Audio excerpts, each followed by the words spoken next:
Facebook दिंडीच्या वतीनं दरवर्षी विविध सामाजिक उपक्रम राबवले जातात, वेगवेगळ्या कल्पना अंमलात आणल्या जातात। यावर्षी फेसबुक दिंडीचं 14वं वर्ष आहे आणि वारी परंपरेची आपल्या सर्वांची असणारी वारी सर्वांनी समजून घ्यावी यासाठी आपण प्रयत्न करतोय। मागचे 2 पॉडकास्ट आपण पाहिलेत, ऐकलेत। आत्ता हा 3रा पॉडकास्ट आहे आणि यासाठी वारकरी संप्रदायामध्ये सेवा करणारे 3 महत्त्वाचे व्यक्तिमत्व आपल्यामध्ये उपस्थित आहे, ज्याच्यामध्ये जगद्गुरू श्रीमंत श्री तुकाराम महाराजांचे वंशज वंदनीय हरिभक्तीपरायण बापूसाहेब महाराज देहूकर आपल्यामध्ये आहेत। आणखीन संतश्रेष्ठ ज्ञानेश्वर महाराजांचे वंशपरंपरागत चोपदार आदरणीय हरिभक्तीपरायण रामभाऊ महाराज चोपदार आपल्यामध्ये आहे।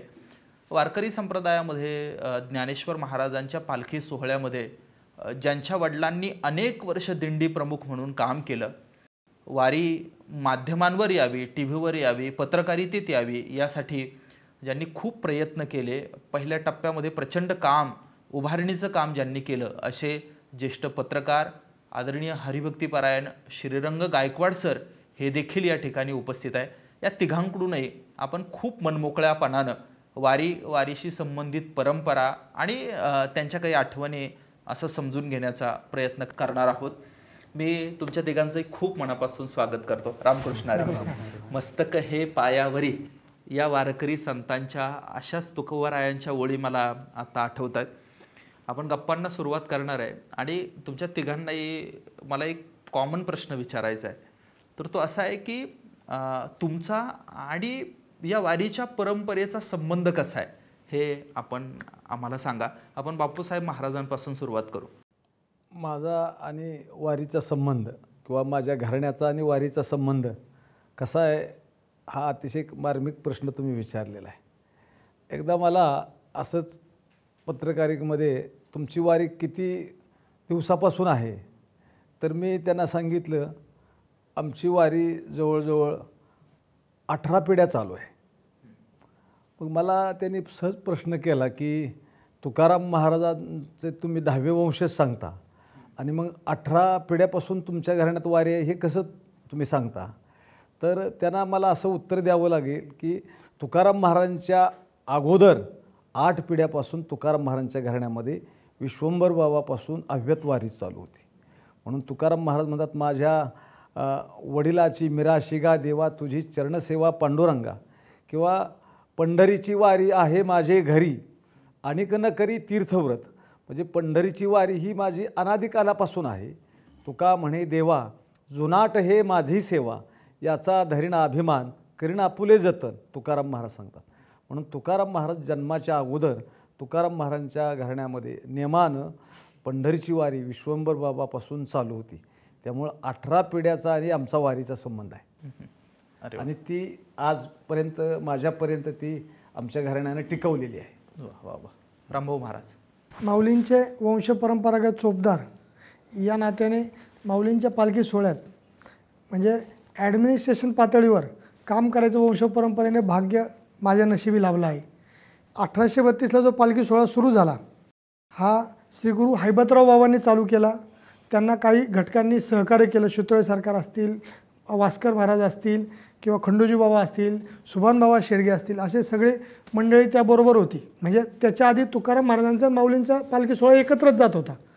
तर साधारण 1685 पासून हा सोहळा सुरू झाला की म्हणजे नारायण महाराज एकत्रित दोन्ही पादुका घ्यायचे, देहूवरून आळंदीला यायचे आणि आळंदीतून हा पंढरीला वारी जायचा।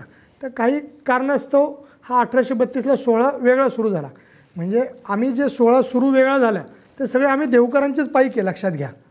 आणि मग माऊलींचा पालखी सोहळा स्वतंत्र जायला लागला मार्गाने, तुकाराम महाराजांचा स्वतंत्र जायला लागला। तेव्हा म्हणजे शितोळे सरकारांनी जे काय आहे ते राजकीय पाठबळ दिलं।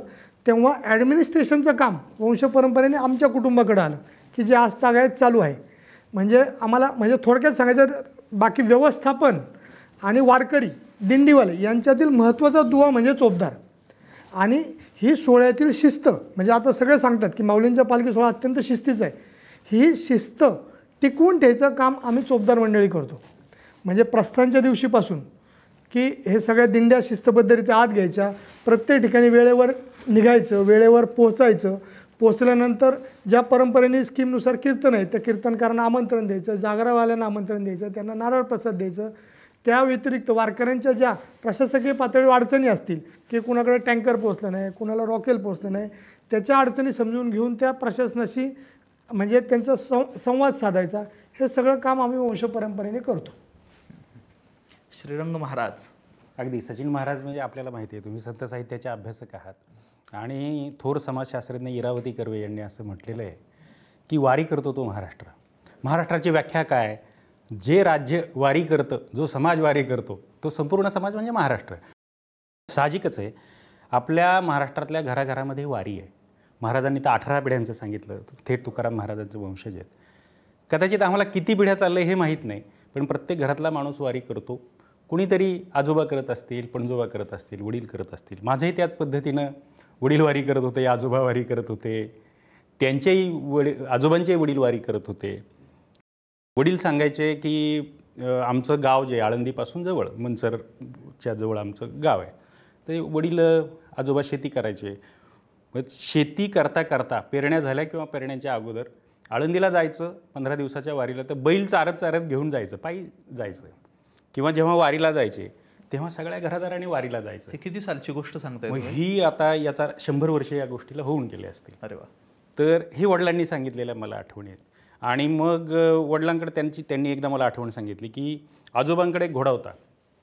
पूर्वी बैलगाड्या नंतरच्या काळात सुरू झाल्या, 4 चाकी गाड्या तर आता सुरू झाल्या. तर त्या काळात मग सगळे आपापले घोडे घेऊन यायचे. तर आजोबांकडे जे घोडं होतं सगळे लोक त्याच्यावर पडश्या टाकायचे. आता जे मालवाहतूक ट्रक आहे त्याचं ते आद्य रूप, त्या पडश्या टाकायचे आणि ते त्यासोबत घेऊन जायचे. आणि मग आजोबांचं ते गाथापाठ पूर्वी जुन्या वारकऱ्यांचा गाथापाठ असायचा, 4,500 अभंग. तर त्यांचा गाथापाठ होता. मग ते कीर्तन करायचे. आमच्या शेजारी एक शिक्षक राहायचे, ते त्यांनी त्यांची कीर्तनं लिहून ठेवलेली. मग तोच परंपरा, तोच जो वारसा आहे तो वडिलांनी पुढं चालवला. आता पुढं आम्ही नोकऱ्यांमध्ये आलो, समजा मी पत्रकार झालो. मग पत्रकारितेमध्ये रेग्युलर जाणं वारीला तर काही शक्य होत नाही, महिनाभर 1.5 महिना काय. पण आपल्या परीने जे होईल ते पत्रकारितेच्या माध्यमातून ही वारी सगळ्या समाजापर्यंत पोहोचायला पाहिजे, आधुनिक समाजापर्यंत पोहोचायला पाहिजे. याच्यासाठी जे शक्य होतील ते प्रयत्न मी केलेले आहेत. बाकी आपण पुढे बोलूयात. सर, तुमचे आजोबा आणि तुमचे वडील हे वारकरी होते आणि तुम्ही या सगळ्या लोकांना लहानपणी पाहत होता. वारीला जाण्याच्या अगोदर आणि वारीहून जाऊन आल्यानंतर यांची काय लगबग आणि तगमग होती ते एकदा सांगा. अरे क्या बात आहे. तुम्हाला सांगतो, जसं इरावती कर्वेंनी व्याख्या केली तशी मुळात इथला वारकरी हा शेतकरीच आहे. शेती आणि वारी म्हणजे नव्या पिढीला सांगायचं तर शिवाजी महाराजांचा इतिहास वाचलेला असतो आणि त्याच्यात असं वाचलेलं असतं की शेतकरी त्यांची कामं झाली शेतातली की दसऱ्याच्या वेळी लढायला निघायचं. तसं वारकरी ही शेतीची कामं झाली की वारीला जातात. म्हणजे आपल्या ज्या 4ही वाऱ्या ज्या आहेत, आपण जर नीट बघितलं तर ह्या 4ही वाऱ्या ह्या शेती कामांशी संबंधित असलेल्या वाऱ्या आहेत. शेतातली कामं आटोपायची, विठ्ठलाच्या भरोशावर ते पीक सोडून द्यायचं आणि वारीला जायचं. मग मी बघितलं आहे की त्यांची केवढी तरी लगबग असायची. सारख्या तारखा मोजायचे, आठवडा राहिला, 15 राहिला प्रस्थानाला, मग ते सगळे बैल जुळवायचं, पेरणीचं बियाणं जुळवायचं, वापसेची वाट बघायची, पेरणी करायची आणि ते सगळं मग सोडून विठ्ठलावर पंढरपूरला जायचं. त्याच्यानंतर मी बघितलं असं कधीतरी मध्यरात्री यायचे, पाणंदीतून चालत यायचे बांधावरनं. मग आम्ही आई उठवायची सगळ्या मुलांना आणि मग टपाटपा आम्ही त्यांचे ते चिखलाचे पाय तसेच त्याच्यावर डोकं ठेवायचं. दुसऱ्या दिवशी पहाटेच हे पुन्हा शेतात काम करायला सुरुवात करायचे. आणि मी बघितलं आहे, मी एकदा त्यांना आपला जो धावा आहे त्या धाव्यावरनं वयाच्या 70मध्ये धावताना बघितलं. त्यांच्या चेहऱ्यावरचा तो आनंद बघितला. तिथं जेवढे एकाग्र कीर्तनामध्ये, भजनामध्ये, वारीमध्ये असायचे तेवढेच एकाग्र होऊन शेतामध्ये काम करायचे. पहाटेपासून तर रात्री अंधारपर्यंत ते काम करत असायचे. म्हणजे वारी आणि शेती यांचं जे नातं आहे, शेतातलाही विठोबा आहे आणि वारीच्या वाटेवरचाही विठोबा आहे आणि प्रत्यक्ष कटेवर कर ठेवलेला विठोबा आहे, ते असे एकरूप झाले होते. जसे ते एकरूप झाले होते तसा महाराष्ट्रातला प्रत्येक वारकरी शेतकरी एकरूप झालेला असतो. वारकरी म्हणूनही आहे. पण तुम्हाला प्रश्न विचारण्याचं एक कारण असं होतं की तुमचे वडील जे आहेत ते दिंडीचे प्रमुख पण होते. तर दिंडी प्रमुख म्हणून त्यांची काय लगबग असायची व्यवस्थापनाच्या पातळ्यांवर, नियोजनाच्या पातळ्यांवर काय व्हायचं? मी तेच सांगतोय की एकीकडं पेरणीला लगबग सुरू असायची, दुसरीकडं त्यांना ते गाडी बुक करणं, ट्रक नंतरच्या काळात ते ट्रक बुक करणं, सगळ्या माणसांना कळवणं, अहवाल वेळेत छापून झाला पाहिजे. मग ते अहवाल छापायला, ते लिहायला कोणीतरी माणसं बसवायची, मग तो टाईप करून घ्यायचा, तो प्रिंटिंगला जाईल असं बघायचं. आणि हे दोन्ही लगबगी एकाच वेळी ते करत असायचे. आणि मला त्यांच्या त्या मॅनेजमेंटचं मोठं वैशिष्ट्य म्हणजे कौशल्य त्यांचं म्हणजे अजूनही आश्चर्य वाटतं की हे सगळं एकाच वेळी हे कसं मॅनेज करत असतील. मग ते परत दिंडीमध्ये ते ताणेबाणे असतात, मग आमका राहिला तमका रुसला वगैरे या ज्या गोष्टी आहेत त्या पण बघितल्या. आणखी एक गोष्ट सांगतो ती अशी की खरोखर संतांनी जे आपल्याला सांगितलं, मी बघितलं असं एखादा अगदी म्हणजे महाराज तर कीर्तनकार आहेत, वंशज आहेत, त्यांना हे सगळ्या गोष्टी माहिती आहेत. तर एखादा कुणी ज्याला आपण अडाणी म्हणू, निरक्षर म्हणू, अशा माणसाला सुद्धा ते महाराज प्रवचनाला बसवायचे की तू प्रवचन कर, ज्ञानेश्वरी वाच, गाथा वाच, अशी ओढून माणसं आणून.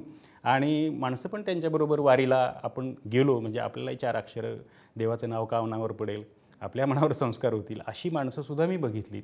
आणि बघा वारकऱ्यांच्या सोबत शिधा देतात गावातले लोक, आणि मग ते गावातले लोक आणून देतात किंवा त्यांच्या घरी जायचं. मग कधी एखाद्या गरिबाच्या घरचं 2 किलो जरी धान्य असेल तरी ते सुद्धा कधी नाकारलं नाही की ते 2 किलो, आणि ते त्याचासुद्धा अहवालामध्ये उल्लेख की अमुक याने 2 किलो धान्य दिले, दुसरीकडे ज्याने 2 पोती दिले, 200 किलो दिले, त्याचंही नाव, त्याच्या शेजारी त्या 2 किलोवाल्याचं नाव. ही जी समता आहे, मी म्हणतो हीच बारीक बारीक गोष्टीतून ही संतांनी वारकऱ्यांनी आपल्याला शिकवलेली आहे. हे मला उशिरा का होईना कळत गेलं, म्हणून हे माध्यमांमधून ही वारी यायला पाहिजे असा माझा प्रयत्न होता. बापूसाहेब महाराज, किती आत्ता वर्ष किती आहे आपलं? माझं आता 66 आहे. यस. तुमच्याकडे 18 पिढ्यांची परंपरा आहे आणि तुमचं 66 वर्षांचं वय आहे. होय. किती वर्ष वारी प्रत्यक्ष पाहिली तुम्ही? मी वयाच्या 20व्या वर्षापासून वारी सुरू केली. म्हणजे जवळजवळ आता 46 वर्ष झाली माझी वारी आहे. क्या बात आहे, क्या बात आहे. तर ज्यावेळेस मी सुरुवातीला वारीमध्ये सामील झालो देहूवरून पहिल्यांदाच, तर त्यावेळेस त्या सोहळ्याची संख्या फक्त 5,000 होती. अगदी 5,000 लोकांचा मी सोहळा प्रत्यक्षात पाहिला आहे. आणि त्या वर्षापूर्वी असेल भारत, साधारणतः एक जास्त काय नाही पण एक 40-45 वर्षापूर्वीच, 40 वर्षापूर्वी 45 वर्षापूर्वी 5,000 लोकांचा सोहळा. आणि विशेष आता किती सोहळा आहे सगळा? आता म्हणजे ह्या सगळ्या पालख्या आणि महाराष्ट्रभरातून जवळपास 150 ते 200 पालख्या, त्यात वेगवेगळ्या दिंड्या येतात. जर तुम्ही काढलं तर साधारण 20 ते 25 लाख लोक येतात. नाही. आणि एक दुसरं वैशिष्ट्य लक्षात घ्या की याचा कुणी अभ्यास करत नाही. 20 ते 25 लाख लोक चालत पंढरपुरात येतात, म्हणजे ॲव्हरेज 200 ते 250 किलोमीटर चालून, आणि तिथं प्रत्यक्ष दर्शनाला आलेले वेगळे. ह्या 20 ते 25 लाख लोकातले 80% लोक पांडुरंगाचं दर्शन घेत नाही. म्हणजे ज्याच्यासाठी दर्शनाला जायचं, वारीला जायचं, त्याचं दर्शन न घेता परत यायचं. म्हणजे ही साधना आहे ना, ही जगाच्या पाठीवर कुठंच मिळणार नाही. म्हणजे महाराजांनी 5,000 लोकांपासूनचा सोहळा. आणि दुसरं एक वैशिष्ट्य त्या सोहळ्यातलं की आता तर आपण पाहतो की बाबा त्याला काय आता संस्थांनी, शासनाने निर्बंध लावायची वेळ आलेली आहे की बाबा एक दिंडीवाला असेल तर त्यांनी कमीत कमी 4च वाहनं घ्या, त्याच्यापेक्षा नाही. तर अशी एक आता परिस्थिती झाली. पण त्यावेळेस असं होतं की आमच्या तुकोबाऱ्यांच्या सोहळ्यामध्ये प्रत्यक्षात मी पाहिले, हे मला कोणी सांगितले, मी ऐकले असं नाही, तर अख्ख्या पालखी सोहळ्यामध्ये एकच ट्रक होता. आणि आमच्या संस्थांचे अध्यक्ष श्रीमती ताराबाई इनामदार, अतिशय कणखर, एक निर्भीड स्वभावाच्या, एक कणखर नेतृत्व होतं त्यांचं. आणि त्या स्वतः त्या ट्रकमध्ये पुढं बसायच्या. मी पाहिले स्वतः त्या ट्रकमध्ये ड्रायव्हर आणि ते दोघंच असायचे. आणि पाठीमागं तंबू, संस्थांची भांडी, काही लोकांची बाबा सामान थोडं फार असेल तर जास्त तेवढं, आणि एखादी व्यक्ती आजारी वगैरे पडली तर त्या ट्रकमध्ये पाठीमागं बसवायची. असा सोहळा मी स्वतः पाहिला. म्हणजे 46 वर्षांचा कालावधी, याच्यामध्ये असे वारकरी म्हणून कुठले टप्पे तुम्हाला असे महत्त्वाचे वाटले? की त्यावेळची निष्ठा लोकांची जी होती ते, म्हणजे आज तुका म्हणे नेम प्राणा सौसाठी आणि तरीच गोष्टी विठोबाच्या, त्यावेळेस किंवा निष्ठावंत भावभक्ताचा सुधर्म, निर्धार हे वर्म चुकू नये. म्हणजे एक त्यातला एक प्रसंग तुम्हाला सांगतो. वारकरी एकदा वारीला निघाला का तो आजारी पडला, आणखी काही त्याला अडचण आली काय तर तो कधी वारी सोडत नव्हता. आणि अनेक वारकरी बघितले की त्यावेळेस काही एवढ्या म्हणजे सुविधा नव्हत्या की बाबा दवाखान्याच्या म्हणा आपल्या मेडिकलच्या, तर बरेच लोक मृत्यू पण पावायचे वाटेने. तर त्यावेळेचा प्रसंग सांगतो, म्हणजे माऊलींच्या सोहळ्यात ही अशीच परिस्थिती होती आणि तुकोबारांच्याकडे पण हीच. एखादा वारकरी वाटेने जर त्याला देवाज्ञा झाली, आपण असं म्हणू, एक्सपायर हा शब्द नको वापरायला, त्याला देवाज्ञा झाली त्याला वाटेनेच, तर त्याला तिथंच त्या स्पॉटला सगळ्या पालखी सोहळा थांबून त्याला तिथं सगळे मिळून सगळ्या दिंड्या थांबून त्याला तिथं म्हणजे त्याचं हे केलं जायचं, दहन केलं जायचं. हां, म्हणजे ताराबाई महाराजांचं वारीच्या वाटेवर आणि विशेष म्हणजे आता हे सामान्य वारकऱ्याच तर होतच होतं, पण आमच्या देहू संस्थांच्या अध्यक्षा प्रत्यक्षात ताराबाई इनामदार ह्या वाटेने आजारी होत्या. बोरगावला त्यांची तब्येत जास्त खालावली, दवाखान्यामध्ये घेऊन गेले आणि डॉक्टरने सांगितलं की तशी परिस्थिती यांची अवघड आहे, क्रिटिकल आहे, तर त्यांना तुम्ही देहूला घेऊन जा असं सांगितलं. आणि मग त्यांना ते समजत होतं की डॉक्टर सांगतायत, तर त्यांनी सगळ्या पंचांना आमच्या नातेवाईकांना सांगितले की मला देहूला न्यायचं नाही, मी देहूला जाणार नाही, मला पंढरपूरला जायचं आहे.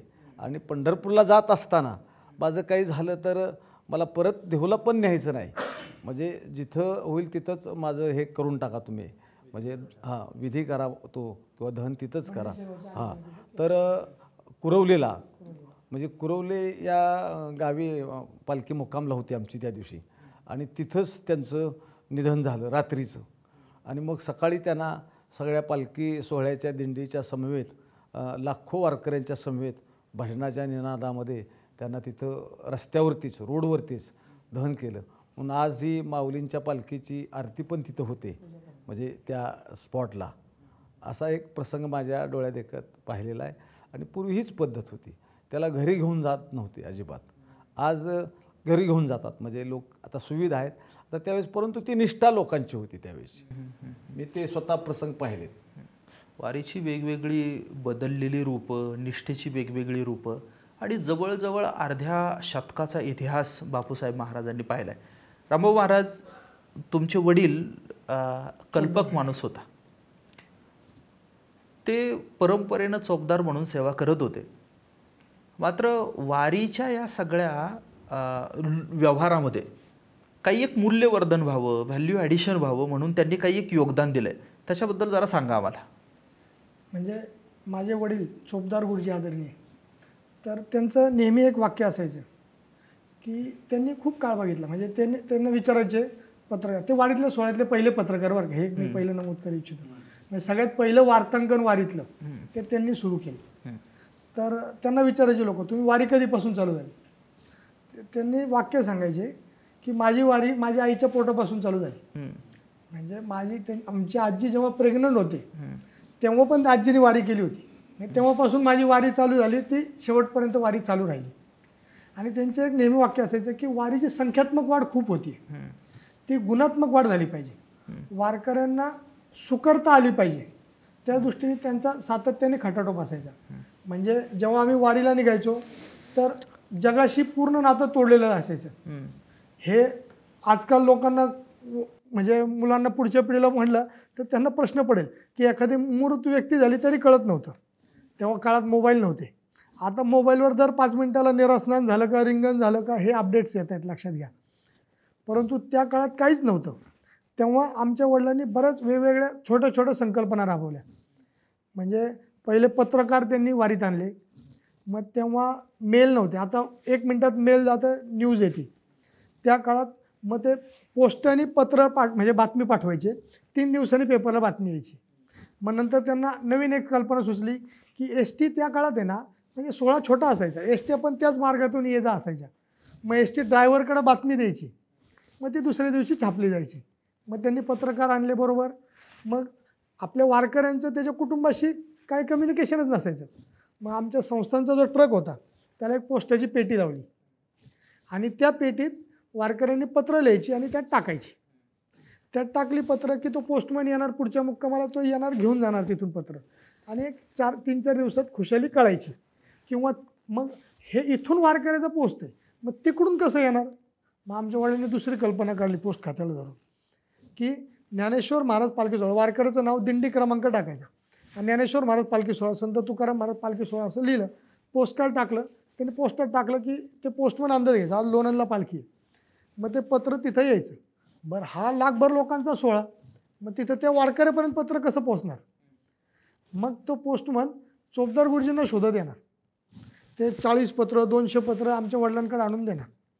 आमचे वडील त्या दिंडीवर जाऊन त्या दिंडीवाल्याच्या त्या वारकऱ्याच्या हातात पत्र द्यायची. ही संकल्पना राबवल्यानंतर मोबाईल आले, सगळं अपडेट झालं. त्यांनी पत्रकारितेमध्ये काही गोष्टी केल्या, पत्र जावेत म्हणून काही गोष्टी त्यात पण केल्या. एक अजून छोटी गोष्ट सांगतो, की म्हणजे त्यांचा एवढा छोट्या गोष्टीचा विचार करायची, की वारकरी बहुसंख्य त्या काळात निरक्षर होती, मग ते कसं पत्र पाठवणार? मग गावोगावच्या व्हॉलेंटियर्सला त्यांनी मदतीला घेतलं. मग शाळेची मुलं बसायची पोस्टकार्ड घेऊन, मग तो वारकरी यायचा, तो पत्र सांगायचा, ती मुलं लिहायची आणि ते पत्र पोस्ट व्हायचं. म्हणजे एवढा मायक्रो लेवलवर ते विचार करत होते. वारीचं आत्ताचं हे स्वरूप बदललं आहे, पिढ्यानपिढ्या तुम्ही करताय. तुम्ही सांगितलं की बापूसाहेब महाराज म्हणाले 46 वर्षामध्ये संख्या खूप वाढली. तुम्ही म्हणतायत की गुणात्मक पण वाढ झाली पाहिजे. मग व्यवस्थापन करत असताना आत्ता 2024ची वारी काय चॅलेंज वाटतं तुम्हाला, की ज्याच्यामध्ये ते आव्हान आहे आणि त्याच्यावर काम करणं खूप गरजेचं आहे? म्हणजे दुर्दैवाने आहे ना, की वारीतला आनंद म्हणजे साधारण मला वाटतं 14 वर्षापूर्वी फेसबुक दिंडी चालू झाली, स्वप्नीलजींनी चालू केली. ह्या सगळ्यात नाविन्यपूर्वक कुणाच्या डोक्यात पण नव्हतं की अशी फेसबुकवर असे शेकडो हजारो फोटो बघायला मिळतील वारीचे अपडेट. स्वप्नीलजींनी चालू केलं, पहाटची पूजा, सगळे वेगवेगळे रिंगण इव्हेंट्स हे सगळे चालू केले. त्यानंतर मोबाईल वाढले, सेल्फी घेऊन टाकतात, सगळं करतात. परंतु त्यात म्हणजे मूळ वारकऱ्यांच्या अडचणी आहेत ना, म्हणजे याच्याकडे दुर्लक्ष होतं आहे आणि इतर गोष्टीकडे कॉन्सन्ट्रेशन होतं असं थोडंसं मला वाटतं. लक्षात घ्या, कारण ही वारी ही आपल्या शरीराला थोडंसं क्लेश देण्यासाठी वारी आहे, हेच लोक विसरून गेलेत. तुम्हाला सांगतो की पूर्वी म्हणजे आता श्रीरंगजींनी पण सांगितलं की ट्रकची तयारी, किंवा बापूसाहेब महाराजांनी सांगितलं की फक्त देऊ संस्थांचा एकच ट्रक होता.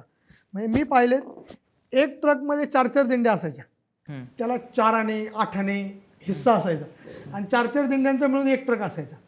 मी 4 आणे हिस्सा म्हणजे काय?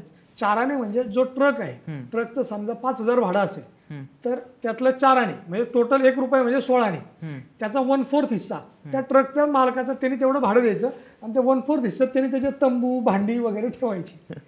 हे असं एक 3-3, 4-4 दिंड्या ट्रक.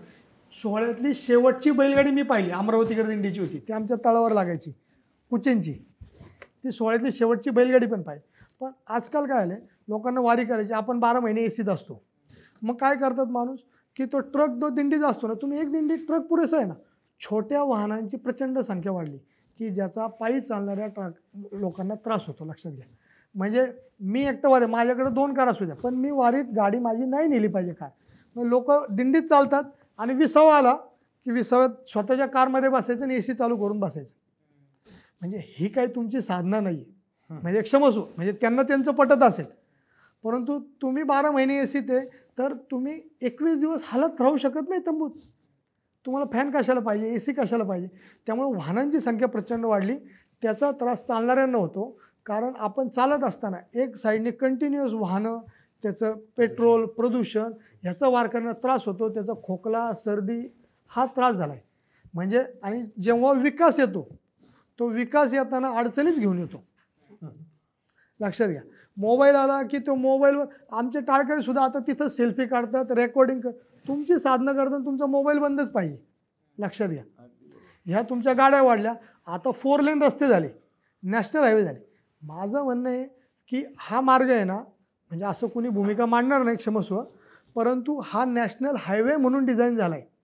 हा पालखी महामार्ग म्हणून डिझाईन व्हायला पाहिजे होता. म्हणजे आता ठीक आहे तुम्ही वृक्षारोपण कराल, परंतु जो आमचा सदाशिवनगरला जाताना किंवा फलटणपासून बरडला जाताना जी सुंदर वडाची झाडं आहे, पूर्ण सावलीतून चालणाऱ्या वारकऱ्यांचा जो आनंद आहे ना, तो दूर जाऊन हिरावून घेतला गेलेला आहे. लक्षात घ्या, 4 लेन रस्ता झाला, एक साईडने सुसाट वाहनं जात आहेत. त्यामुळं गतवर्षी जर तुम्ही बघितलं तर पूर्वी कसं एक ट्रक लाईनीने जायला लागायची, मागच्या वर्षी जवळपास 5 ते 6 ॲक्सिडेंट झाले. कारण मोकळा रस्ता मिळाला की वाहनांचा वेग वाढतोय, वारकरी टायर खाली चेंगरून गेले. असे 5 ते 6 घंटे. म्हणून मी सांगतो विकास आला की आता तुम्ही झाडं लावणार, परंतु ते सावली यायला आम्हाला पुढच्या पिढीलाच आमची सावली बघणार ना. एक लक्षात घ्या. तुम्ही 4 लेन रस्ता केले तर डिवायडर केले नाही, तेव्हा तुम्ही हा विचार करायला पाहिजे ना की मला सांगा पालखी अशी निघाली की सगळ्या डाव्याच बाजूला उतरत आहेत का दिंड्या? उजव्या बाजूला उतरणाऱ्या दिंडीचा तुम्ही कुठं विचार केलाय? त्याचा ट्रक दुपारच्या जेवणाला उजव्या हाताला कसं जाणार? आणि तुम्ही प्रत्येक गावाला आहेत ना बायपास केले. नात्यापुत्याला, माळशिरसला तो नात्यापुत्याच्या अलीकडून 4 किलोमीटर चालू होतो, नात्यापुत्याच्या पुढं 3 किलोमीटर थांबतो.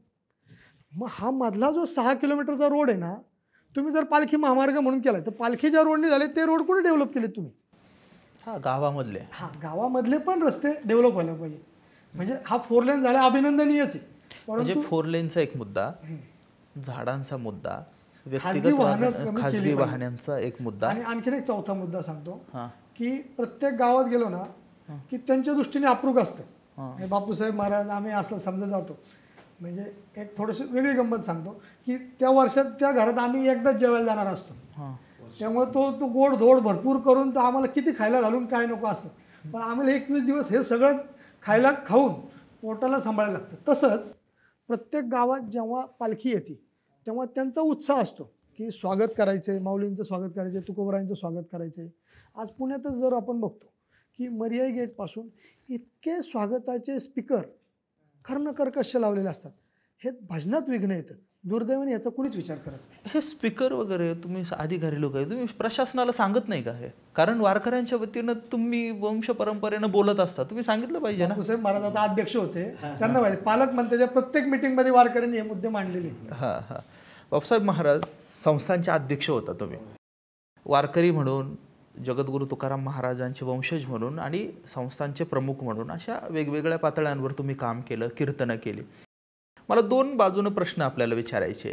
संस्थांच्या अध्यक्ष म्हणून व्यवस्थापन करणं हा एक मला प्रश्न विचारायचा आहे आपल्याला, आणि त्याच वेळेस वंशज म्हणून सेवा करणं, वारीतल्या सेवा, असे 2 माझे प्रश्न आहे आपल्याला. तर तुम्ही पहिल्यांदा तुमच्या व्यवस्थापनाच्या संदर्भानं सांगा की पालखी सोहळा सुरू असताना, सुरू होण्याच्या अगोदर, सुरू असताना आणि संपल्यानंतर जगद्गुरू संत तुकाराम महाराज संस्थान हे नेमकं काय काम करत राहतं? आता ह्याच्यामध्ये असा महत्त्वाचा भाग आहे की पालखी सोहळा ज्यावेळेस आमचा निघतो त्यावेळेस पहिल्यांदा आमचं संस्थान या दिंडीवाल्यांना न्याय द्यायचं काम करतं.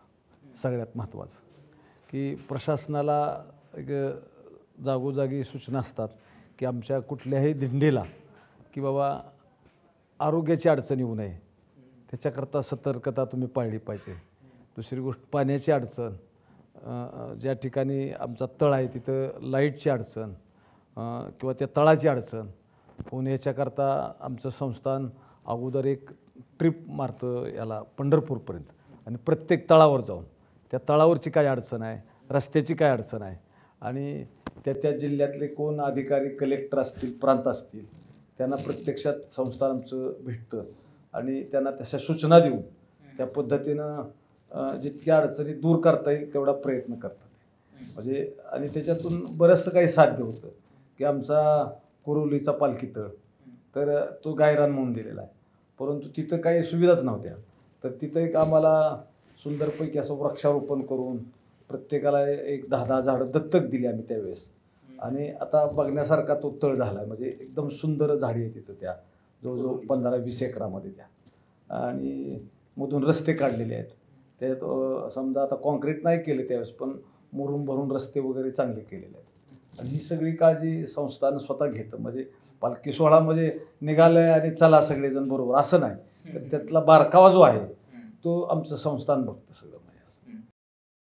वारी जेव्हा चालते त्यावेळेस परंपरेनं काही उपासना होतात, भजनाचे क्रम, उपासना. जगद्गुरू संत तुकाराम महाराजांच्या पालखी सोहळ्यातली अशी उपासनेतली वारकरी काही वैशिष्ट्य सांगा ना आम्हाला. आता उपासनेची वैशिष्ट्य सांगायचं म्हटलं तर सकाळी पालखी सोहळा आमचा कुठं 6ला निघतो, कुठं 7ला निघतो, काही वेळेला 8ला पण निघतो. असं एवढेच फरक आहेत. आणि वाखरीवरून 2ला निघतो, दुपारी 2ला निघतो. तर आमचे जे नेमाचे वारकरी किंवा नेमाच्या दिंड्या आहेत त्यांचं वैशिष्ट्य असं आहे की पालखी सोहळा निघाला म्हणजे चोपदार आमचा पुकारतो की आदल्या दिवशीच नियोजन होतं, समाज आरती झाली का चोपदार पुकारतात की सकाळी आपला पालखी सोहळा 6 वाजता निघणार आहे, सगळ्यांनी हजर राहावे असा पुकारतो तो.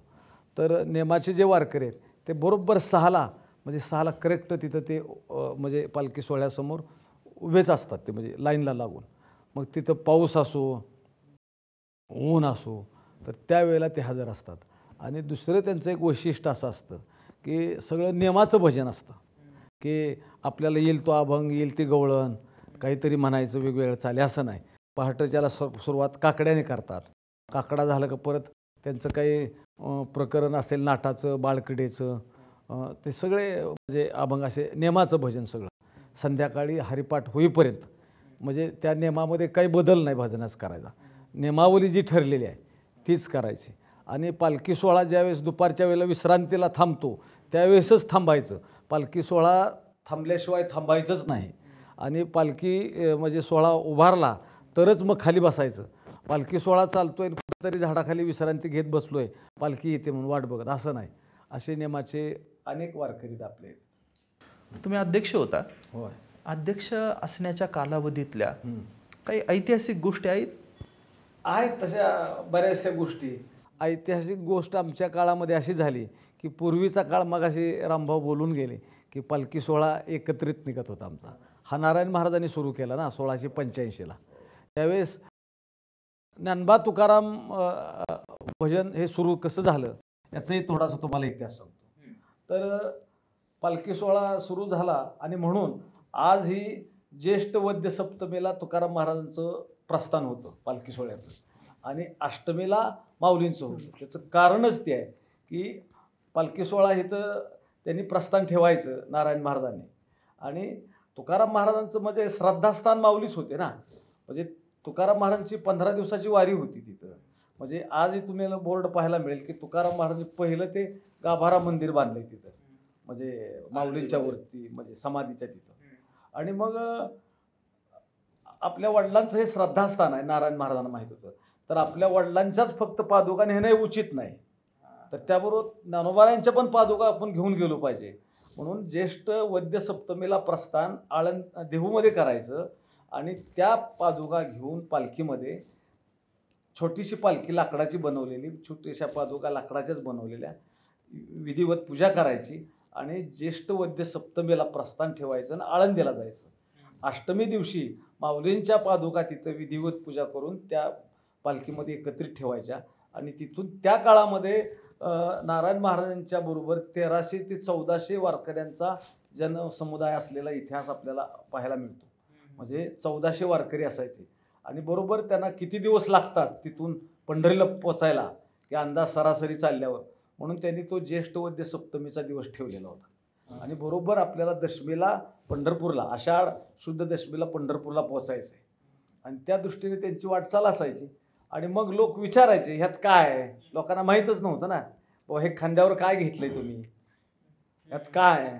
मग त्या प्रत्येकाला सांगायचं ज्ञानेश्वर महाराज तुकाराम महाराजांच्या पादुका आहेत हे सांगण्यापेक्षा ज्ञानबा तुकाराम, ज्ञानबा तुकाराम म्हणजे ज्ञानेश्वर महाराज तुकाराम महाराज ह्यात आहेत असं.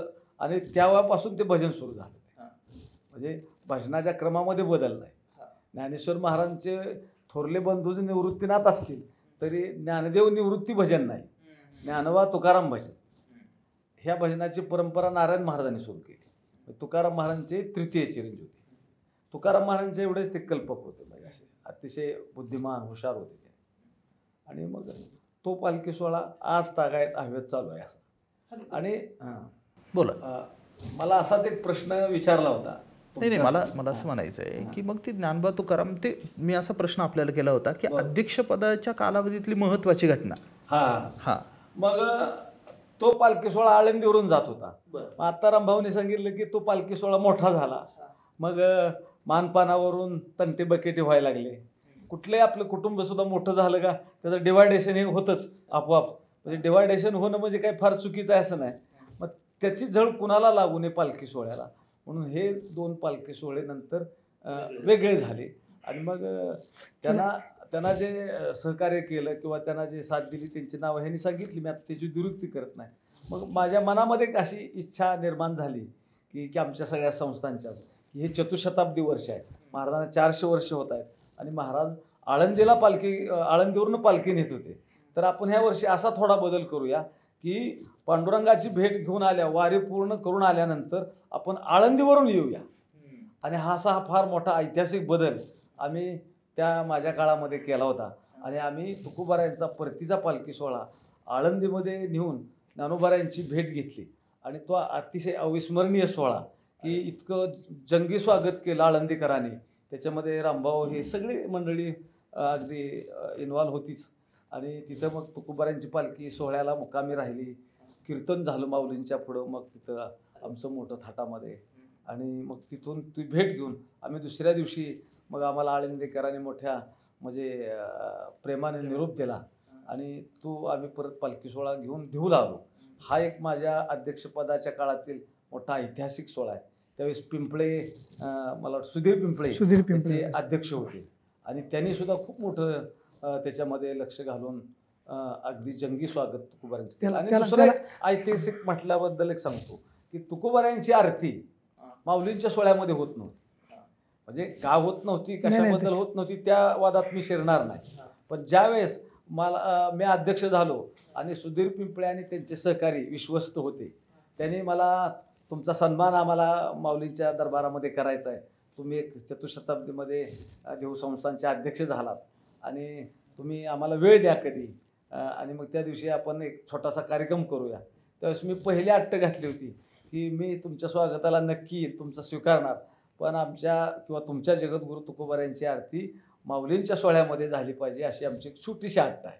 किती सालची साल किती होतं? 16 आता नाही, आता 2007 सांगतो तुम्हाला. त्याचं थोडंसं विस्तृत थोडंसं सांगतो की 2007 साली जी तुकोबारायांची आरती चालू झाली त्याचा खूप मोठा संघर्षाचा इतिहास आहे. मी तुम्हाला 3 मिनिटात सांगतो तुम्हाला की माऊली आणि तुकोबाराय हा एकत्रित पालखी सोहळा जात होता.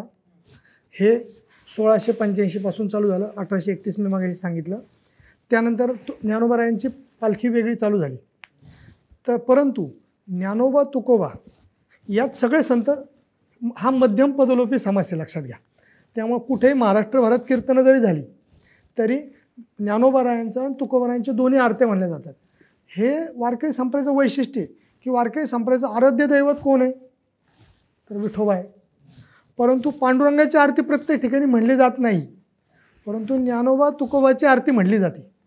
परंतु पालखी सोहळा वेगळा झाल्यानंतर आता जुना इतिहास आपल्याला माहीत नाही, म्हणजे तुकाराम महाराजांकडे समाज आरतीला दोन्ही आरत्या म्हणल्या जातात. महाराष्ट्रभर कीर्तनात दोन्ही आरत्या म्हणतात, परंतु माऊलींच्या समाज आरतीला एकच आरती म्हणली जात होती. तर याच्यासाठी साधारण 25-30 वर्षापूर्वी मी 2 लोकांचा आवर्जून उल्लेख करू इच्छितो, 3 लोकांचा. नारायणराव पवार शेडगे पंचमंडळीचे विश्वस्त होते, जयसिंगदादा मोरे की शेडगे नंबर 3चे प्रमुख, आणि बंडातात्या कराडकर या तिघांनी प्रचंड संघर्ष केला ही आरती व्हावी म्हणून. म्हणजे ह्या आरतीच्या इतिहासात गेलं तर त्याला काही सामाजिक संघटनांनी त्याला जातीय वळणही द्यायचा प्रयत्न केला की मराठा ब्राह्मण. परंतु मी आपल्या माध्यमातून सांगू इच्छितो की वारकरी संप्रदायात मराठा ब्राह्मण हा बिलकुल वाद नाही. लोकांना वाटतं ज्ञानोबारायांचा सोहळा म्हणजे हा ब्राह्मणांचा सोहळा आहे आणि तुकोबारायांचा मराठ्यांचा आहे. मी 2-3 उदाहरणं सांगतो तुम्हाला की देहूला बिजेला जे मान आहेत, आमचं शिरवळकरांच्या दिंडीचा मान आहे की ते ब्राह्मण आहेत. मला वाटतं विना पण असतो ते यांचा ते काय नाव ते लेले, ते पण ब्राह्मण आहेत. आणि माऊलींच्या सोहळ्यातले काही फड सांगतो की शिरवळकर फड हा ब्राह्मणांचा आहे, परंतु त्यांच्या फडावर तुकाराम महाराज सोडून कुणाच्या अभंगाचं घेतला जात नाही. आजरेकर दिंडी जर बघितली तुम्ही की ह्यात बहुसंख्य बहुजन होऊन गेले, मठाधिपती ब्राह्मण होते, त्यानंतर बहुसंख्य बहुजन होऊन गेले, परंतु तिथं ज्ञानोबाराय सोडून कुणाचं अभंग घेतला जात नाही. म्हणजे हा जातीय भेद नाही आहे. आणि माऊलींच्या पालखी सोहळ्याचं व्यवस्थापन हे बहुजन समाजाकडेच आहे, परंतु असाही भेद केला गेला. परंतु त्याला बापूसाहेब महाराज अध्यक्ष असताना जोर अधिक लावला गेला आणि त्या साली ज्ञानोबारायांबरोबर तुकोबारायांची आरती चालू झाली. मीटिंग घेऊन आम्ही परंतु त्यानंतर सांगतो तुम्हाला, आरती झाली 21 दिवस, त्यानंतर आम्ही परतीला निघालो, पौर्णिमा झाली तर योगायोगाने पेट्रोल पंपावर मला देऊ संस्थांचे विश्वस्त भेटले. तेव्हा माझ्या डोक्यात संकल्पना अशी होती की हे दोन्ही पालखी सोहळे एकत्र जात होते, त्यामुळे दोन्ही आरत्या होत होत्या, तर कालांतराने विभक्त झाले. आता तुम्ही सगळं एकीकरण करायचं म्हणलं तर प्रॅक्टिकली शक्य नाही की दोन्ही पालखी सोहळे एकत्र जावे. तर किमान तुकोबारायण सोडून जात होते नारायण महाराज माऊलींना आणि मग पुढं जात होते, तर तसं तरी व्हावं. तर बापूसाहेब महाराज तेव्हा प्रचंड सहकार्य झाले. ही माझी संकल्पना होती आणि ती पूर्ण झाली. फक्त दुर्दैवाने माझी जी संकल्पना होती की दरवर्षी तुकाराम महाराजांची पालखी आहे ना पुण्याहून आळंदीला यावी, सोडावून एकादशीला जावं, ही पूर्णत्वास नाही आली. म्हणजे भविष्यात सगळ्या देवकरांनी जर घेतलं मनावर तर आम्ही निश्चितपणे आळंदीकर सगळं स्वागत करू. नाही, आणि याला जोडूनच सचिन महाराज, मी तुम्ही जे म्हणताय त्याला दुजोरा देत असं म्हणतो की त्या काळात पत्रकारांनी आम्ही काही प्रयत्न केले की हे दोन्ही सोहळे होते पत्रकार अगदी होते निश्चित. आता होय. एक महत्त्वाची गोष्ट आहे की तुम्ही तिन्ही घटकांचं स्वागत करतो, कारण याचं कारण असं आहे की माझे गुरुजी प्राध्यापक डॉक्टर सदानंद मोरे सर यांचं एक खूप प्रसिद्ध वाक्य आहे. ते असं आहे की महाराष्ट्राच्या डोक्यावर जे जातीयवादाचं भूत बसलेलं आहे ते जर उतरायचं असेल तर त्याच्यासाठी ज्ञानोबा तुकाराम हाच मंत्र आहे. ज्ञानेश्वर महाराज आणि तुकाराम महाराज यांना जर फोडलं आपण, ती जोडी जर फोडली तर दुर्दैवानं आपल्याला वेगळ्या प्रकारच्या यादवीला सामोरं जावं लागेल. आणि मी तुमच्या तिघांचंही खूप मनापासून अभिनंदन करतो नव्या पिढीचा म्हणून की तुम्ही ज्ञानेश्वर महाराज आणि तुकाराम महाराज हे जे हा अनुबंध आहे हा घट्ट राहिला पाहिजे यासाठी प्रयत्न केले, पत्रकारांनी प्रयत्न केले असे तुम्ही सांगितले.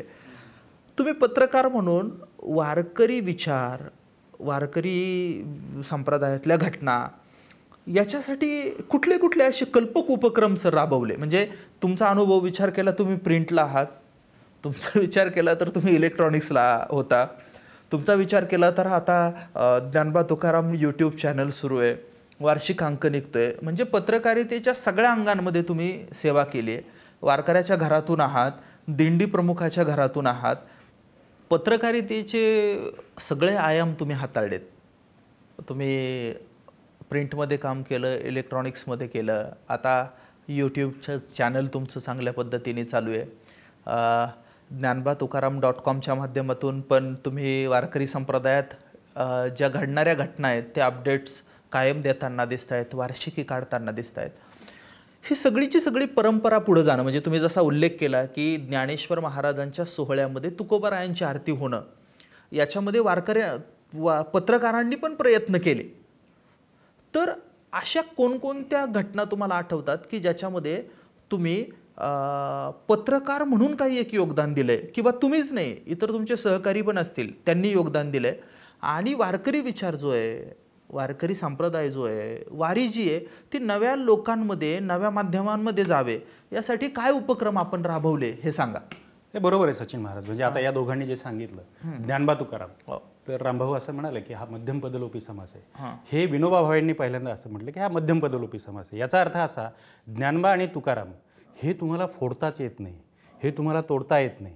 आणि या दोन्ही नावांच्या मध्ये बघा वारकरी किती हुशार आणि जाणकार असतात की या दोन्ही नावांमध्ये सगळे संत आलेले आहेत, सर्व जाती धर्मांचे संत या दोन्ही नावांमध्ये आले. म्हणजे ज्ञानोबा तुकाराम हा जर गजर केला की सगळ्या संतांचा गजर झाला, सगळ्या संतांचा पाया आणि कळस सगळे संत आले, हा त्याच्यातला महत्त्वाचा भाग आहे. आणि आता तुम्ही म्हणालात मी इकडे तिकडे काम केलं, तर सुरुवात सांगतो, सुरुवात परत त्याच्याकडे येतो. पण आत्ता आम्ही ज्ञानोबा तुकाराम नावाचं वार्षिकच सुरू केलं आहे. आणि तुम्ही जे .com आणि यूट्यूब जे म्हटलं आहे तर लोकांपर्यंत हे जावं.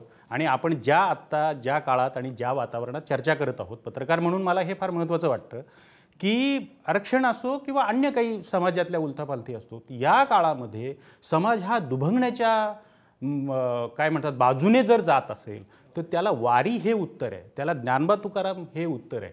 आणि पत्रकार म्हणून मला नेहमी असं वाटतं की हे जे उत्तर आहे ना ते पुन्हा पुन्हा आपण अधोरेखित करायला पाहिजे. मग तुम्ही म्हणाला तसं ते टी व्हीच्या माध्यमातून असो, प्रिंटच्या माध्यमातून असो, अलीकडच्या डिजिटल माध्यमाच्या ह्याच्यातनं असो. आणि पुन्हा मी मुळात वारकरी घरातला आहे ना, आपण सगळेच वारकरी घरातले आहोत, मग नोकऱ्या कुठल्याही असतील. आता तर प्रत्येकाकडे मोबाईल आला आहे.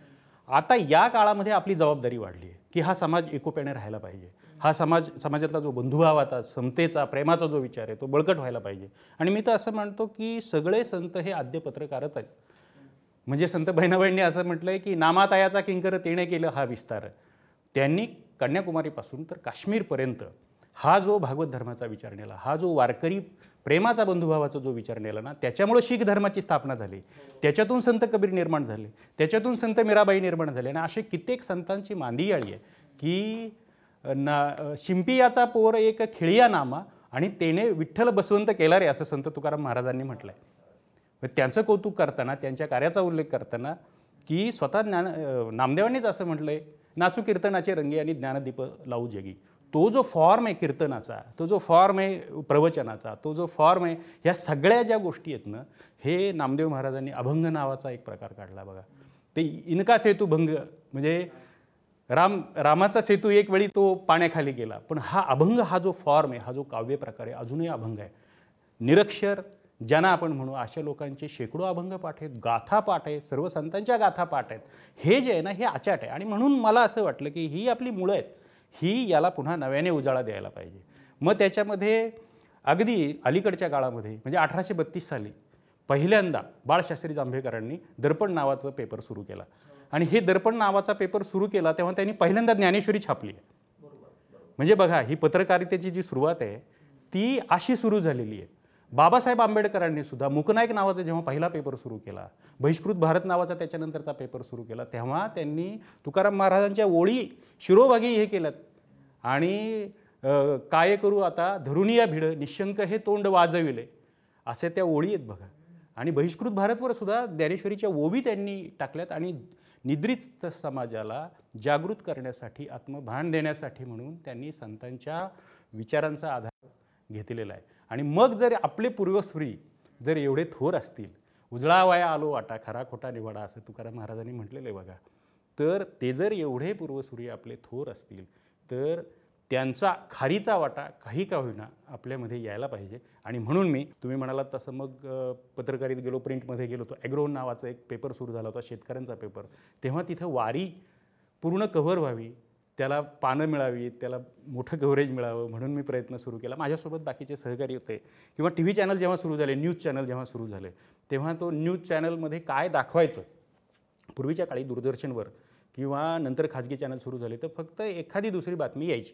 रामभाऊंनी उल्लेख केला की त्यांचे वडील दादा म्हणजे चोपदार गुरुजी हे आद्य पत्रकार वारीतले, माऊलींच्या पालखी सोहळ्यातले.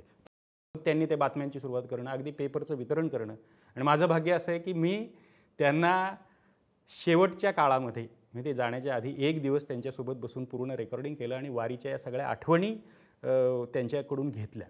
ते असतील आनंद चिटणीस नावाचे फलटणचे एक पत्रकार आहेत की तिथे ते फोटो काढायचे आणि परत धुवायला यायचं, प्रेसकडे यायचं, असं खूप पत्रकारांचं याच्यामध्ये योगदान आहे. पण हे सगळं करत असताना मग मी महाराष्ट्र टाइम्समध्ये गेलो, तिथे एक वारीचा विशेषांक सुरू झाला. मग त्याच्यानंतर आम्ही रिंगण नावाचं एक वार्षिक सुरू केलं, त्याला 12 वर्षे पूर्ण झाली.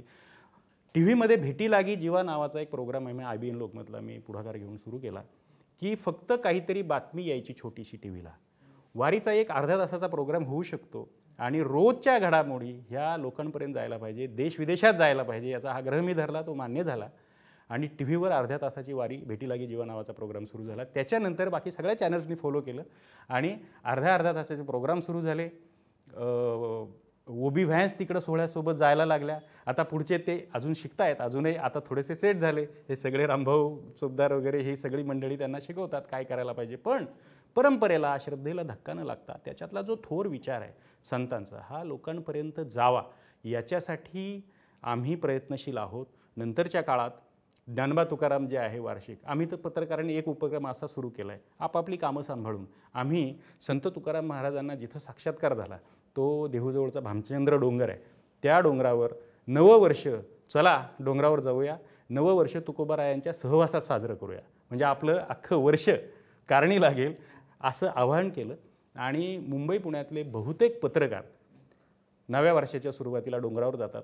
तिथेच आम्ही त्या अंकाचं प्रकाशन करतो. पहिला अंक आम्ही तुकोबारायांवरच महाराज केला, दुसरा अंक आम्ही संत बहिणाबाईंवर केला, त्यांचं योगदान काय, आणि तिसरा अंक हा संत तुकाराम महाराजांचे टाळकरी याच्यावर केला. बघा, संत तुकाराम महाराजांचे 14 टाळकरी आहेत आणि महाराज जे म्हणतात, सांगत होते, सगळ्या जाती धर्माचे लोक तुकोबारायांचे टाळकरी आहेत, तुकोबारायांचे शिष्य म्हणून घेतात. आणि हीच वारकरी विचारांमधली मोठी ताकद आहे.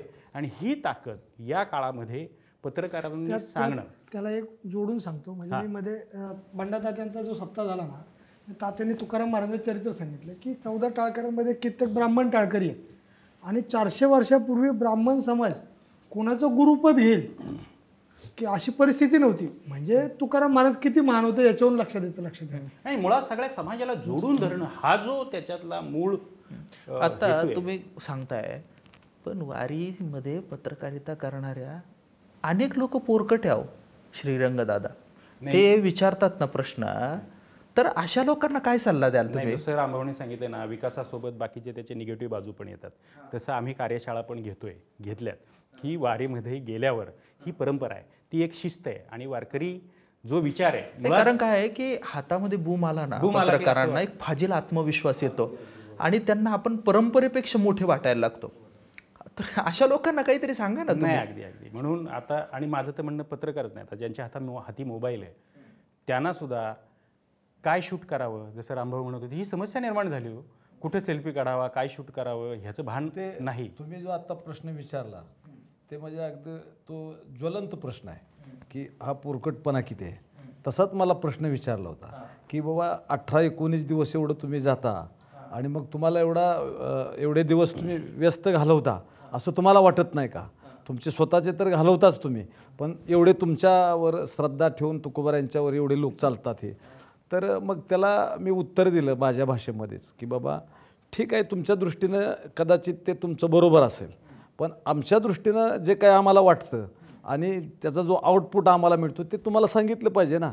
आता नाहीतर मग आज ही स्वप्नीलसारखी मुलं, आमचा पुतण्याच आहे तो, आज एवढं काम हातात घेऊन चालतो आहे तो, मग ही उद्याच्याला जर त्याचा जर प्रभाव झाला, मला जो त्या पत्रकारानं बालिशपणे प्रश्न विचारला, तर ही पुढची पिढी त्यात इन्व्हॉल्व्ह होणार नाही ना. काय उत्तर दिलं त्याला? इन्व्हॉल्व्ह होणार नाही ना. मग त्याच्याकरता मला उत्तर द्यावं लागलं त्याला की हे तुमच्या दृष्टीनं ते ठीक आहे म्हणलं, एवढे दिवस वायफट घालवतात ते, पण आमच्या दृष्टीनं जो पालखी सोहळ्यामध्ये 19 दिवस तन मन धनाने जो चालतो, तो वर्षाचं कसं नियोजन करायचं हे शिकून जातो म्हणलं.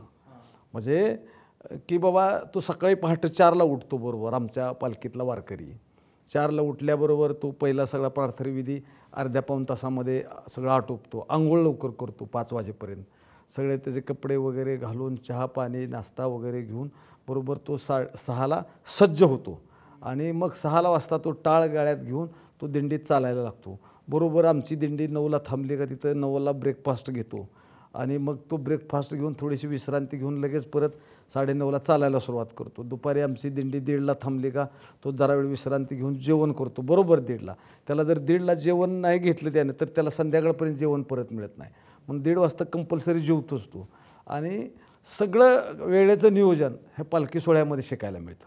पालखी सोहळ्यामध्ये आला ना तर त्याला वेळेचं नियोजन सगळं करता येतं, आणि ज्याला आयुष्यामध्ये वेळेचं नियोजनच जमत नाही तो आयुष्यात काहीच करू शकत नाही. मग त्याला असं उत्तर दिलं की 19 दिवस जो पालखी सोहळ्यात चालतो तो वर्षाचं नियोजन कसं करायचं तो शिकून येतो म्हणलं, आणि जो 19 दिवस येत नाही त्याला वर्षाचं नियोजन होतच नाही म्हणलं. पण तुमच्या दृष्टीनं ते दिवस वायफट असतील, पण आमच्या दृष्टीनं वर्षाचं नियोजन करणारी जर वारी कोणती असेल तर ही आषाढी वारी आहे. बरोबर. आणि याला जोडूनच महाराज सांगतो, तुम्ही फिलॉसॉफीचे अभ्यासक आहात, तत्त्वज्ञानाचे अभ्यासक आहात. मधल्या काळामध्ये इतिहासकारांनी सुद्धा ह्या चुका केल्या. या वारकरी मंडळींना टाळकुटे असं संबोधलं, पण मुळात हा विचार मूळचा समजून घेतला तो राघव भांडारकर असतील किंवा न्यायमूर्ती महादेव गोविंद रानडे असतील, या मंडळींनी ह्या वारकऱ्यांचा विचार जो आहे, ही जी वारी आहे ही स्वराज्याला कशी उपयुक्त होती हे पटवून दिलेलं आहे. त्याच्यामुळंच छत्रपती शिवरायांचं स्वराज्य निर्माण झालं. मग ते पायकाचे अभंग असतील किंवा संतांचे इतर विचार असतील ते. आणि यांचेच बंधू बाळासाहेब देहूकरांनी मला एका मुलाखतीत सांगितलं आणि ते मला खूप पटलं. मी त्यांची एक मुलाखत घेतली होती. ते असं म्हणाले, आम्ही वाऱ्या का करतो, मग पंढरीची करतो, आळंदीची करतो, पैठणला जातो, त्र्यंबकेश्वरला जातो. हे का जातो याचं उत्तर असं आहे की आपला जो हा बंधुभावाचा, प्रेमाचा, समतेचा, एकोप्याचा जो विचार आहे तो एकदा सांगून चालत नाही, त्याला वारंवार उजाळा द्यावा लागतो. तो टिकावा, हा महाराष्ट्र, हा मराठी समाज, हा देश एकत्र राहावा याच्यासाठी आम्ही संतांचे अभंग म्हणत टाळ वाजवत त्याला उजाळा देत पंढरपूरला जातो. त्याच्यासाठी ही वारी करणं हे गरजेचं आहे. म्हणजे सीमेवर जसे सैनिक लढतात तसे आम्ही इकडचे सैनिकच आहोत. नाहीतरी तुकाराम महाराजांनी म्हटलेलंच आहे सैनिक. तर आम्ही इकडं तोच विचार रात्रंदिनं आम्हा युद्धाचा प्रसंग असं जे आहे ना तोच विचार मांडत असतो, आणि तो मांडण्याची सारखी गरज आहे हे आत्ता आपल्याला जाणवते समाजामध्ये ज्या पद्धतीचं वातावरण आहे. हा एकोपा राहावा, हा समाज टिकावा, याच्यासाठी ज्ञानोबा तुकाराम या गजराची आणि या वारीची आवश्यकता आहे. आणि ज्ञानोबा तुकाराम हे भजन इतकं युक्त आहे की आमचे मोरे साहेब सांगायचे, रामकृष्ण मोरे, ज्ञानेश्वर महाराज आणि तुकाराम महाराज हे कोण आहेत तर श्वास आणि उच्छ्वास आहेत म्हणायचे. हां, आणि ज्ञानेश्वर महाराजांनी फिजिशियनचं काम केलं सांगायचे, आणि तुकाराम महाराज हे सर्जन होते म्हणले. अतिशय कडक भाषा, माऊलींची आईची भाषा, मऊची भाषा. मग ते उदाहरण मी देत असताना देतो की तुकाराम महाराजांची भाषा म्हणजे अशी सर्जनची भाषा आहे, म्हणजे काय वेळेला, आणि माऊलींची अगदी आईची भाषा, मग मऊ भाषा. विरणीतलं एक उदाहरण देतो तुम्हाला, आता थोडा विषयांतर होईल हे, पण सर्जन आणि फिजिशियनचा फरक सांगताना मला हे उदाहरण सांगावं लागेल की विरणीमध्ये माऊलींची एक विरणी आहे. ती विरणी अशी आहे की याती कुळ माझे गेले हरपोणी श्रीरंगा वाचून आणून येनो किती व शिकवाल मज वेळोवेळा मी तो व गवळा रतली अष्टभोग भोगने माते नाही चाड भक्ती प्रेम गोड लेई गे माय बाप रखमा देवी गुरु जीवीचा जिव्हाळा काही केल्या वेगळा नो हे गे. हे सॉफ्ट सांगितलं त्यांनी, म्हणजे अगदी मऊ भाषेत सांगितलं की मी जात पात विसरले कृष्णासाठी, आणि किती मला नावं ठेवली तर मी त्याच्यापासून बाजूला होईल असं नाही. मी वेडे झाले तर कशा करता झाले, भक्तिप्रेमाकरता झाले, भक्तिप्रेम गोड लेई गे माय, आणि मला नावं ठेवली म्हणून मी बाजूला होईल असं कधीच होणार नाही. इतकं सॉफ्ट सांगितलं, म्हणजे हे फिजिशियनचं काम, फक्त तपासणी केली. आणि सचिन महाराज तुम्ही जे सांगितलं त्याचं माझ्या वतीने एक शेवटचं उत्तर देतो की तुम्ही जे म्हणताय की पत्रकार असं करतात किंवा आता नवीन आलेली सोशल मीडियावरची जी मंडळी या गोष्टी जे करतात, मी सांगतो त्या सगळ्यांना आदर्श म्हणजे फेसबुकची ही 14वी दिंडी आहे, 14वं वर्ष आहे. एवढा चांगला सोशल मीडियावरचा आदर्श आहे की वारकरी संप्रदायातल्या वारीतल्या पॉझिटिव्ह गोष्टी कशा सांगितल्या जाव्यात याचं उत्तम उदाहरण म्हणजे फेसबुक दिंडी आहे. आणि त्याच्यासाठी लाखो लोक देशभरातून नाही तर जगभरातून जोडलं जाणं हे त्याचं यश आहे. आणि हा पॉझिटिव्ह आदर्श सगळ्या तरुणांनी घ्यावा असं या निमित्ताने सगळ्यांना मी विनंती करतो. तुम्ही पत्रकारितेतल्या ज्येष्ठ लोकांनी फेसबुक दिंडीला असं प्रमाणपत्र देणं ही आनंदाची गोष्ट आहे. मी टीमच्या वतीने तुम्हाला धन्यवाद देतो. फेसबुक दिंडी म्हणजे मी तुम्हाला थोडं त्याला जोडून सांगतो, लक्षात घ्या की वारी म्हणजे काय. आज जर तुम्ही लोकांना विचारलं ना, म्हणजे स्वप्नील सारखी आहेत ना 25 मुलं पाहिजेत, लक्षात घ्या. स्वप्नीलजी तुकाराम महाराजांचे वंशज आहेत, ठीक आहे, परंतु असे पॅन्ट शर्टमधले 20-25 लोक जर आले ना तर योग्य वारी पोहोचेल. मी तुम्हाला सांगतो सध्या की श्रीरंगांना माफ करा, परंतु सध्या पत्रकारांनी आहे ना, वारी म्हणजे काय मी तुम्हाला सांगतो. वारी म्हणजे ठरलं आहे की प्रस्थान, त्या विनामंडपातून पालखी येणारी बाहेर, तो शॉर्ट पाहिजे, संपला विषय. वारी पुढं गेलं की 4 रिंगणं गोल, 3 उभी रिंगणं, ते रिंगणं दाखवायचे, निरासनान दाखवायचं, वारी संपली. वारी म्हणजे रिंगण आहे का फक्त? वारी म्हणजे निरासनान आहे का? वारी म्हणजे फक्त प्रस्थान आहे का? वारी म्हणजे कुठंतरी तुम्ही एखाद्या वारक्याच्या डोक्यावर तो एखादा वारकरी उभा राहिला आणि पखवाज वाजवतोय म्हणजे वारी आहे का? नाही. तर वारी 2 अंगाने समजून सांगितलं पाहिजे की जी दुर्दैवानी आहे ना आपण पोचवायला कमी पडलो आहे असं माझं म्हणणं आहे. त्यासाठी असे फेसबुक दिंडीसारखी 25 योग्य माध्यमं दाखवणारी पाहिजेत, लक्षात घ्या. बाकीच्या माध्यमांबद्दल, फेसबुक पेजबद्दल मी बोलत नाही की ते काय करतात काय नाही, परंतु स्वप्नीलजी दरवेळेस वेगवेगळे उपक्रम राबवतात. म्हणजे मला दोन बाजू सांगा. हां, म्हणजे मी तुम्हाला सांगतो, मी थांबा 2 मिनटं. फेसबुक दिंडीचं आहे ना, मी कौतुक करू इच्छितो. 2 वर्षापूर्वी जे कोरोनामुळं जे मृत्युमुखी पडले पालक, जी अनाथ मुलं झाली, त्यांना पैसे सोशल फंडिंगनी स्वप्नीलजींनी उभे केले. म्हणजे मी तुम्हाला उदाहरण सांगतो की स्वप्नीलजींनी त्या पैशाला हात लावला नाही. फेसबुक दिंडी हे लोकांना कधीतरी कळलं पाहिजे की फेसबुक दिंडी कुठलंही रजिस्टर नव्हतं. स्वप्नीलजींनी मला अडचण सांगितली की फेसबुक दिंडी रजिस्टर नाही आहे, तर तुम्ही मदत करू इच्छिता का? म्हणजे मग आम्ही वारकरी ट्रस्ट रजिस्टर होतं. स्वप्नीलजींनी आवाहन करून आम्ही वारकरीच्या अकाउंटला पैसे घेतले आणि ते पैसे सगळ्या मुलांना वितरित केले, लक्षात घ्या. म्हणजे हे त्यांनी सामाजिक भान ठेवून ठेवलं आहे. परंतु म्हणजे जगभर, लक्षात घ्या, गुंथर सोनथायमलसारखा विदेशी माणूस येतो 25, 30, 40 वर्षापूर्वी, वाटतं 35 वर्षापूर्वी, आणि तो वारीबद्दल चांगली डॉक्युमेंटरी करतो. त्यांनी काय फक्त रिंगण निरासनान हे नाही इव्हेंट घेतलं, लक्षात घ्या. त्याचं तत्त्वज्ञानाला जोडून 21 दिवसाचा प्रवास त्यांनी उलगडून दाखवला. आणि सचिनजी, मी तुम्हाला पण थँक्यू सांगतो की तुमच्यामुळे ती डॉक्युमेंटरी मला रानडेमध्ये पाहता आली आणि त्याची मला प्रत मिळाली. म्हणजे मी असून सुद्धा मी पाहिलं नव्हतं तेव्हा, लक्षात घ्या. तर तुम्ही जर बघितलं की वर्ल्ड हेरिटेजचे दर्जा हा जगभराचा दर्जा किती घटनांना मिळेल. तुम्ही गुगलवर सर्च केलं बघा, जगन्नाथपुरीच्या रथाला वर्ल्ड हेरिटेजचा दर्जा आहे भारतातल्या. एक उदाहरण सांगतो. असे जगभरातल्या ज्या घटना आहेत, वास्तू आहेत, त्यांना वर्ल्ड हेरिटेजचा दर्जा येतात. मग आपल्या आषाढी वारीला का मिळू शकत नाही? एक लक्षात घ्या, 25 लाख लोक महाराष्ट्रभरातून चालत पोहोचत आहेत. महाराष्ट्रभरातून नाही, आज ते मधुकर भोसलेंची बातमी आहे, काही कर्नाटकातून सुद्धा चालत येतात लोक. म्हणजे त्यांनी खूप सुंदर आज बातमी लावली की सीमावाद तुमच्या राज्यामधला आहे, परंतु वारकरी तत्त्वज्ञानाला सीमावाद नाही आहे, की वारकरी संप्रदाय बेळगाव भागात टिकू नये. म्हणजे हा भारतभरातून, तेलंगणातून येतात, तामिळनाडूतून येतात, लोक चालत येतात, लक्षात घ्या. आणि आम्ही सांगतो की आजकाल तुम्ही जर सध्या बदललेलं जग बघितलं तर आता राजकीय सभांना सुद्धा लिमिटेशन आलीत. लोक कशी आणायची, कसे आणायचे, ते कसे आणतात त्याबद्दल मला चर्चा नाही करायची. किंवा आज महाराष्ट्र जो ढवळून निघला आहे की म्हणजे धर्मात नाही, त्याच्या पुढं जाती ढवळून निघला आहे, हे दुर्दैव आहे. की ह्याला रोखू कोण शकतं? तर फक्त वारकरी संप्रदाय आणि संत विचार रोखू शकतात. आणि 25 लाख लोकांना कुणालाही आमंत्रण देत नाही की तुम्ही वारीला या, तुम्हाला पंढरपूरचं दर्शन मिळेल, तुम्ही वारीला या, तुम्हाला 20,000 रुपये मिळतील. म्हणून वारकरी वारीला येत नाही. लक्षात घ्या की माझ्या घरची पिढ्यानपिढीची वारी आहे, ती वारी मला पोचवायची म्हणून मी वारीला येतोय. त्याच्या उपर जी शिस्त आहे, आमची पालखी 6ला निघणार म्हणजे बरोबर 6ला वाजून 1 मिनिटांनी पण निघत नाही. आमचा 3रा करणं झाला आणि माऊली निघाले की 6 वाजले असं लोकांनी समजायचं. एवढं शार्प शिस्त आहे. त्याच्या पुढं जाऊन सांगतो, आमच्या 400 दिंड्या आहेत. 400 दिंड्या 5 किलोमीटर पेरिमीटर परिसरात उतरतात, परंतु त्याचा विनेकरी हा पुढं जरी असेल 3 किलोमीटर मुक्कामाला तरी तो तिथे येतो. आणि माऊलींची पालखी उचलली की त्या ओट्याच्या पाया पडतो आणि त्याची वारी चालू होती. विनेकरी हा दिंडीतला सगळ्यात ज्येष्ठ माणूस असतो. म्हणजे तो 3 किलोमीटर उलट चालून पण येतो. लक्षात घ्या, आमचे नेमाचे वारकरी, मग अशी बापूसाहेब महाराजांनी सांगितलंच की एकदा देव उठले की त्याला तहान लागू द्या, त्याला टॉयलेटला जायचं असू द्या, तो जात नाही.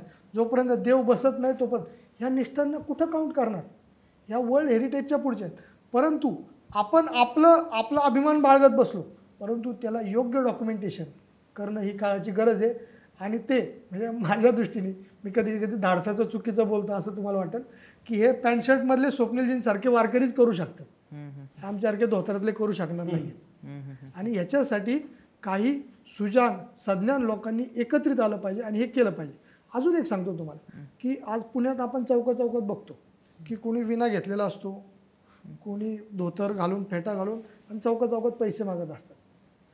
ह्या वारकरी नसणाऱ्या लोकांना, म्हणजे श्रीरंगजींनी सांगितलं की टाळकुट्यांचा उद्योग आहे असं लोकांना वाटतं. वारकरी की कुठं 21 दिवस जात नाही म्हणून आम्ही वारीला असो नाही, आम्ही आमचे पैसे खर्च करून वारीला आलेलो असतो.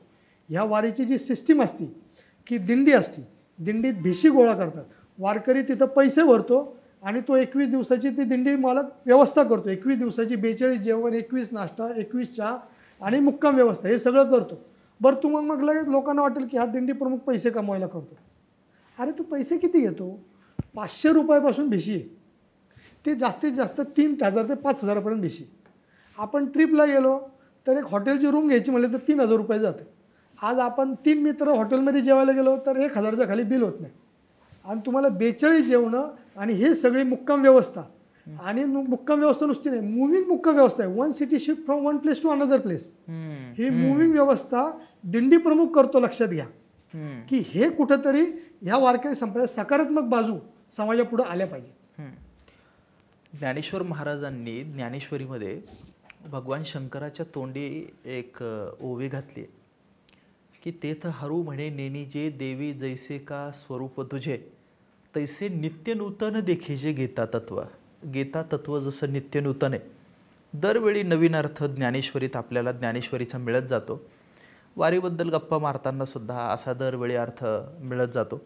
तुम्ही तिघांनीही ज्या उत्तम पद्धतीनं या गोष्टी सांगितल्या तुमच्या क्षेत्राच्या संबंधित, आणि सर्वात महत्त्वाचं की खूप मनमोकळेपणानं त्यातल्या तेजस्वी बाजूचीही चर्चा केली आणि काही सुधारणांच्या बाजूनेही तुम्ही तिघंही जे बोलला, मी तुमच्या तिघांचेही खूप मनापासून आभार मानतो. वारीमध्ये जर यायचं असेल तर वारीमध्ये नियोजन, वारीमधलं व्यवस्थापन, वारीमधलं तत्त्वज्ञान, वारीमधला बंधुभाव, भावंड भावना, या सगळ्या गोष्टी कशा असल्या पाहिजे आपल्या या सगळ्या बोलण्यामध्ये तुम्ही तिघांनी ज्या अधोरेखित केल्या, मी तुम्हाला खूप मनापासून वंदन करतो आणि आपण थांबूया. पुंडलिक वरदा हरी विठ्ठल श्री ज्ञानदेव तुकाराम, पंढरीनाथ भगवान की जय, माऊली ज्ञानेश्वर महाराज की जय, जगद्गुरु तुकाराम महाराज की जय.